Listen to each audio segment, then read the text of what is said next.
Tervehdyksiä hyvät ystävät. Nyt katsotaan Dikonin Saina suomenkielisellä tekstityksellä. On hyvin tärkeää, että nämäkin asiat tulevat esille, joita ei valtamediassa käsitellä ollenkaan. Lähdetäänpä matkalle Kiinan todellisuuteen. Yang takes over as interim leader, nearly 50 officials arrested. Power struggle explodes before China's fourth plenum. Xi and Kai ousted, Qin gang redeemed, Peng Liyuan's faction wiped out.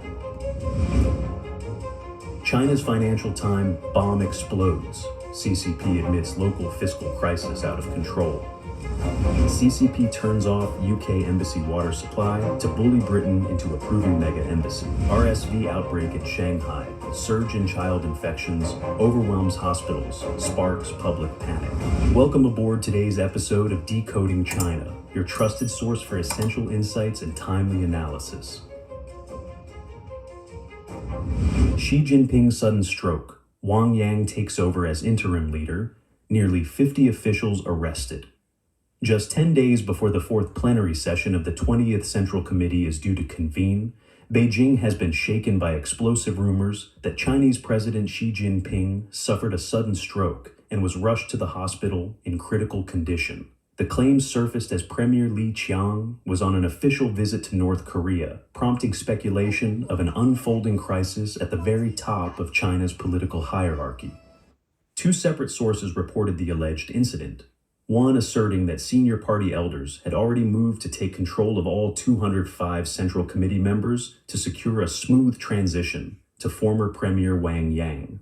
Analysts called the timing uncanny, dubbing it a timely stroke, or, as some have suggested, a manufactured one designed to remove Xi at a crucial political moment. The first disclosure came from Du Wen, the former head of the Legal Advisory Office in Inner Mongolia, who said on October 9, 2025, that he had received information from inside the party that Xi had collapsed from a stroke in Beijing and was undergoing emergency treatment. Li Qiang, then in Pyongyang, was reportedly ordered to return home immediately. Du cautioned that the report came from a single source and could not yet be verified, but emphasized the severity of the claim. He proposed a simple test. If Li Qiang's visit continued without interruption, Xi's condition might not be serious. But if the premier suddenly returned to Beijing, it would signal a full-blown political crisis. Another leak echoed Du's message, alleging that the party elders had launched a major operation against Central Committee members to ensure Wang Yang's succession. The same day, the state-linked South China Morning Post published an article highlighting growing instability in the leadership structure Xi built after the 20th Party Congress. The report noted the recent downfall of several key figures, including Qin Gang and Li Shangfu, and hinted that the upcoming fourth plenum could bring the most sweeping reshuffle since 2017, a move interpreted as the party preparing public opinion for an internal power shift. The rumors coincided with widespread online chatter about Xi's health. Flight tracking data showed that Li Qiang had not returned from North Korea, a fact some used to question the credibility of the reports. Yet this was not the first time such claims had emerged. Last July, before the third plenum, similar rumors circulated about Xi collapsing from a stroke. In August, photos from Xi's meeting with Vietnamese leader Tho Lam appeared to show a bald patch on his head, leading to speculation he had undergone brain surgery. Political commentator Tang Jingyuan mocked the coincidence, saying, "In the past, Songjiang was known as timely rain. Xi Jinping could now be called timely wind. It seems more likely that he has had a stroke." Tang argued that if Xi were truly incapacitated, the party would impose an immediate information blackout. He speculated that internal power struggles in Zhongnanhai may have reached a breaking point, with one faction possibly taking decisive measures to sideline Xi permanently. In his view, if the leader were in critical condition, arranging Wang Yang's rapid takeover would appear both orderly and inevitable, sparing the regime public humiliation. Tang claimed that elders had already secured all 205 Central Committee members, 48 allegedly detained, and the rest interrogated and forced to declare loyalty. Some reports added that Xi had already lost control of the military after last year's third plenum, and was expected to step down entirely next year, retaining only a ceremonial title until his formal retirement. Within party circles, sources said Xi had even been derisively nicknamed Lengzi, the Fool. However, other commentators quickly dismissed the rumors. Political analyst Zhang Tianliang argued that the story was almost certainly fabricated. He pointed to three factors: the absence of hard evidence, an official announcement that Xi will attend and deliver the keynote at the Global Women's Summit in Beijing on October 13th to 14, and a major new export control policy introduced on October 9th that bore Xi's personal imprint. The sweeping measures on rare earths, lithium, and synthetic graphite, Zhang said, reflected Xi's signature wolf warrior strategy toward the United States, hardly the behavior of a man on his deathbed. Zhang concluded that the rumors likely originated overseas, and that Xi remains in control, using economic pressure as leverage before the APEC summit, where he reportedly hopes to force direct talks with Donald Trump on Taiwan and global security issues. Whether true or not, the storm of speculation underscores one reality. At a moment when Xi Jinping is preparing to host one of China's most critical political gatherings in years, even the faintest sign of weakness at the top can send shockwaves through the party and the world beyond. Power struggle explodes before China's fourth plenum. Xi and Kai ousted, Qin Gang redeemed, Peng Liyuan's faction wiped out. Beijing is on edge as rumors swirl ahead of the Chinese Communist Party's fourth plenary session. Unconfirmed but explosive reports claim that party leader Xi Jinping and Politburo Standing Committee member Cai Qi may be forced to step down due to their age, while the diplomatic system has quietly hinted that former Foreign Minister Qin Gang has no political or economic problems and has safely retired.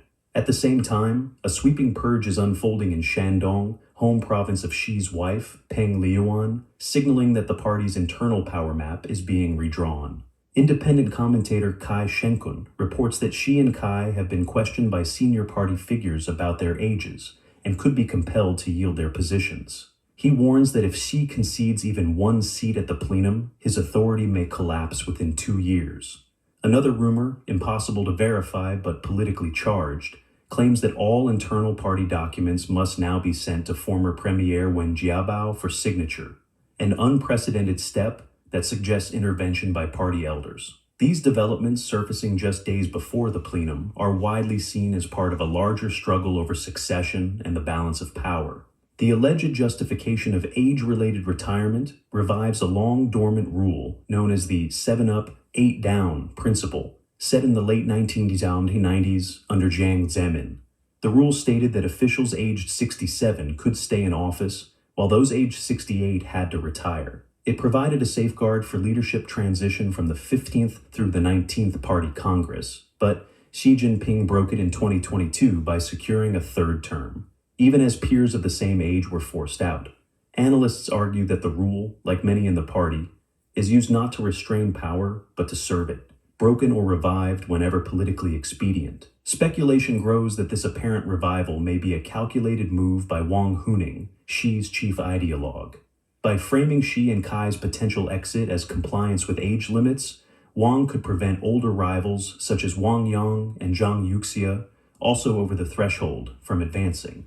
The maneuver would neutralize the anti-Xi faction's ability to place its own successors, consolidating control through the appearance of discipline. Adding intrigue, sources claim Xi had approached former party leader Hu Jintao with an offer: promote Hu's son, Hu Hifeng, into the Politburo in exchange for Hu's support of Xi's continued rule. Hu allegedly refused, and soon after, the age retirement narrative began circulating, interpreted by some as a counterattack to isolate opposition under the guise of rule-based order. Meanwhile, in the diplomatic arena, a different signal emerged. At a recent memorial event, Deputy Foreign Minister Hua Chunying stated that Qin Gang's case involved only personal emotional issues, and that he had no political or economic problems.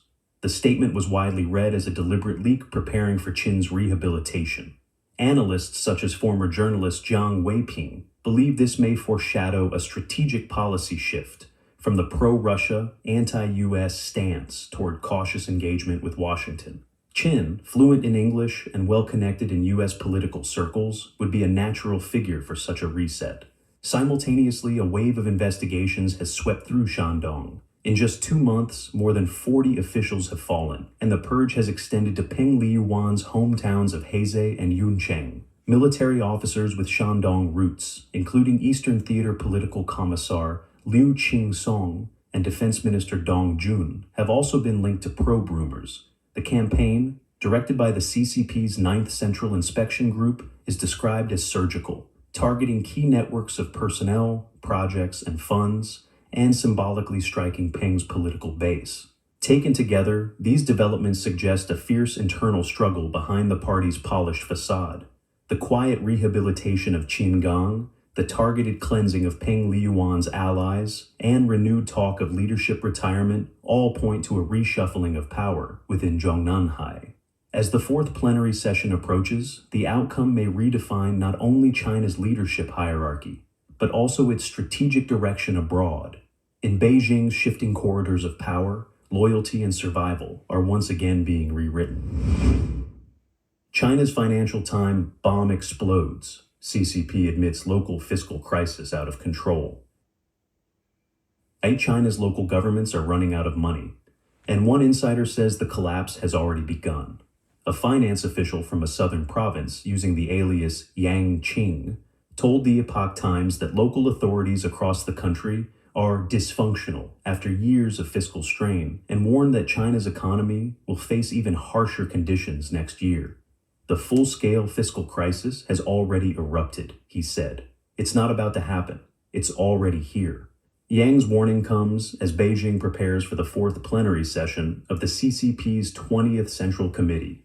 State media have been insisting that China's economy remains resilient and vibrant, but Yang paints a very different picture. He revealed that many provinces, despite ranking among the nation's top in revenue, have nearly exhausted their reserves after 3 years of pandemic lockdowns. Projects are frozen, salaries delayed, and entire departments have lost the ability to function. According to Yang, the core problem lies in the unfair fiscal structure between Beijing and local governments. The central government drains us like sucking bone marrow, he said. Traditionally, out of every $137 billion in revenue, $12 million goes to Beijing and $658 million stays local. Now, the split is 50-50, leaving local governments unable to meet their massive spending responsibilities.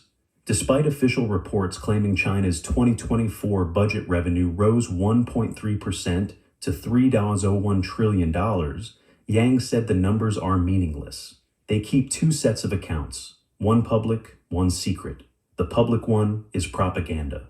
Since July, Yang's province has halted multiple essential services, waste collection, government vehicles, and even police equipment purchases, because funding has dried up. There are dozens of suspended projects, he said. The government's basic functions are paralyzed. He warned that fiscal breakdown is the first sign of social instability. When government finances collapse, society inevitably falls into chaos. Civil servants are already feeling the pressure. Since 2022, officials' pay has been cut 3 times, totaling about 25%, mostly through the quiet elimination of bonuses and allowances. The who-when era benefits are gone, Yang said. No more holiday bonuses, no quarterly awards. He argues that the fiscal unraveling began with the COVID lockdowns, but the real cause is systemic. It's not the pandemic, it's the communist system itself.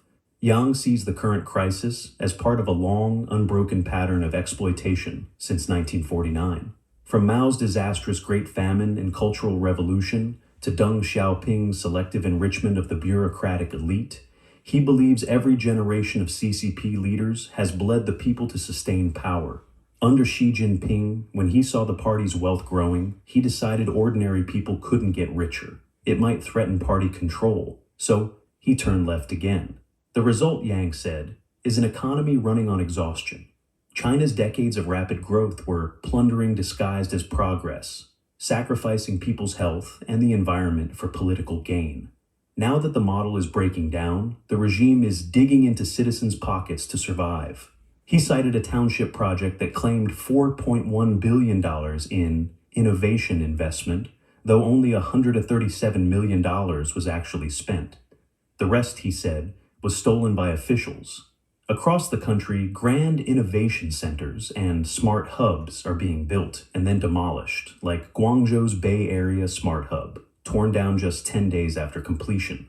Corruption, Yang said, has reached unimaginable extremes. Ordinary people, meanwhile, feel the pain firsthand. With factories shuttered, migrant workers leaving, and shops closing, consumer confidence has collapsed. People buy nothing unnecessary, Yang said. They eat street food because it's cheap, not safe. When the river warms, the ducks know first. Everyone feels the chill. Even bureaucrats like him fear for their future. We've lost our skills after years in the system. If we lose our jobs, we have nowhere to go. The political atmosphere is tightening too.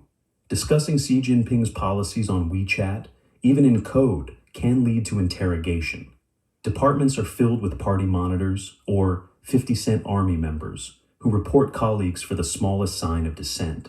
Meanwhile, the state keeps borrowing endlessly to fund itself. Debt is the only fuel left, Yang warned. Once it reaches the limit, collapse is inevitable. The regime will likely cut salaries further, diverting funds into surveillance and the military to maintain control. Yang predicts that 2026 will be even worse than 2025 as political, financial, and social crises converge. He urged ordinary Chinese to prepare for the fallout. Don't keep all your money in banks. The yuan will eventually become worthless paper. Keep some US dollars in cash, like during the Soviet collapse. It could save you. His final message was stark. China's economic storm has already arrived. The question now is not if collapse comes, but how soon. CCP turns off UK embassy water supply to bully Britain into approving mega embassy. Of all recent diplomatic standoffs, few have captured global attention like China's alleged decision to cut off the British embassy's water supply in Beijing. A move widely seen as pressure on London to approve China's long-stalled plan for a colossal new embassy in the UK capital. Reported by the Daily Mail on October 5, 2025, the suspension of water services appears to be a calculated message. Approve our mega embassy in London by October 21st, or face worsening conditions in Beijing. British diplomats have been left working in a crumbling compound, with some offices relocated to a converted court. Sometimes, our water supply just disappears, one source said. They're using our embassy's decay as leverage for their own project. This is not friendly nor diplomatic. If confirmed, the act breaches the Vienna Convention, which obliges host nations to provide essential utilities to foreign missions. This standoff has revived old memories of anti-foreign hostility in China, drawing comparisons to the Boxer Rebellion of 1900, when the British legation in Beijing was besieged by mobs tacitly supported by the Qing court. On Chinese social media, commentator Li Chengpeng mocked the embassy row with biting satire, suggesting China send the Boxers to resume their siege tactics, complete with arson, food stalls, and noisy street performances. His post, viewed over 240,000 times, lampooned Beijing's so-called wolf warrior diplomacy, which critics say replaces dialogue with intimidation. Some online users even called for Britain to retaliate by cutting water and electricity to China's embassy in London, a symbolic reversal of tactics that mirrors the very nationalism Beijing has stoked at home. The deeper conflict lies in years of tension over China's ambitious embassy plan in London. Since purchasing the former Royal Mint site opposite the Tower of London in 2018 for $255 million, Beijing has sought to build a 620,000 square foot complex, 10 times the size of its current facility, including offices, housing, and a cultural center. Locals and council members in the Tower hamlets fiercely opposed it, citing fears of surveillance, protests, and security risks, especially given China's record in Xinjiang, Tibet, and Hong Kong. With nearly 40% of residents being Muslim, resentment of Beijing's human rights abuses ran deep. In late 2022, the council rejected the project, warning it endangered public safety and heritage preservation. Beijing's frustration only grew. According to The Guardian, Chinese officials began using the British Embassy's reconstruction project in Beijing as leverage, repeatedly delaying permits while citing London's refusal as justification. One UK negotiator admitted, "Until theirs moves forward, ours won't." they're linking both projects deliberately. In effect, China turned embassy construction into a bargaining chip in its broader geopolitical contest. The dispute underscores how China's diplomacy has hardened under Xi Jinping, from cutting utilities to foreign embassies to publicly shaming world leaders. The same coercive style surfaced after Japan's October 2025 leadership election, when Sanai Takaichi became the Liberal Democratic Party's first female leader. Chinese state media immediately vilified her as a female aube, warning her conservative policies and pro-Taiwan stance would provoke confrontation. Online propaganda flooded Weibo and Baidu with nationalist comments urging a China-Japan clash, amplifying state narratives through censorship and algorithms. Such behavior is part of a pattern. In Hong Kong, U.S. Consul General Julie Ade faced Beijing's so-called 4 zeros, a list of bans on engaging with pro-democracy figures. In the Pacific Islands, Chinese envoys have berated local leaders for recognizing Taiwan. In each case, Beijing's diplomats wield pressure instead of persuasion, using economic, political, or procedural leverage to impose compliance. Cutting off an embassy's water is more than a symbolic act. It's a message about power. For Beijing, diplomacy has become another front in its strategy of control. Yet, history suggests such aggression can backfire. The Boxer Rebellion that once rallied nationalism also hastened imperial collapse. Today, Beijing's wolf warrior tactics risk the same outcome: international isolation, deepening mistrust, and growing instability at home. RSV outbreak in Shanghai, surge in child infections, overwhelms hospitals, sparks public panic. Shanghai is grappling with an alarming surge of respiratory syncytial virus, RSV, infections that has overwhelmed children's hospitals, stirred public anxiety, and reignited concerns about seasonal respiratory outbreaks. During China's National Day holiday, the city's pediatric emergency rooms were packed beyond capacity, with waiting lines stretching out the doors and parents holding feverish, coughing children for hours in the corridors. The spike has pushed medical resources to their limits and left many families frightened by the speed and severity of infections spreading through households. Doctors say RSV, a common respiratory virus that can cause pneumonia in children, has become the leading pathogen among Shanghai's pediatric patients this autumn. According to the city's Center for Disease Control, the RSV positivity rate reached 34% in early October, nearly triple that of the previous month. Shanghai Children's Hospital reported a 30% increase in emergency visits for fever, cough, and asthma compared with late September, while Fudan University Children's Hospital saw test samples pile up from early morning. The surge has come months earlier than expected, as RSV typically peaks between October and April. This year, however, cases began appearing in July and have since accelerated. Parents have been sharing distressing stories online of their children's struggles with RSV. Many describe sleepless nights of relentless coughing, rapid breathing, and hospital stays that escalate quickly from mild symptoms to pneumonia and intensive care.